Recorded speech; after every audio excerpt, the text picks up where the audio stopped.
Right, చెప్పండి. యేసు ప్రభు పునరుద్ధాన దినము ఎందుకు అంత ప్రాముఖ్యమో మీరు చెప్పాలి. ఇప్పుడు ముగించేసుకుందాం మనం. ఇంకా మొదటిది,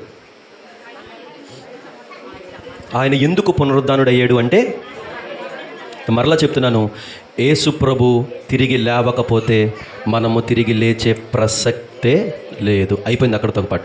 నువ్వు ఆదాము వలె 930 సంవత్సరాలు బ్రతుకుతావో, 1,00,000 సంవత్సరాలు బ్రతుకుతావో, ఇంకా ఎక్కువ బ్రతుకుతావో, ఎంత బ్రతికినా సరే నువ్వు మరణించాల్సిన పరిస్థితి వస్తుంది. వచ్చిన తర్వాత ఖచ్చితంగా మరణించిన తర్వాత నువ్వు లేపబడాలి. ఎట్లా లేపబడతావు?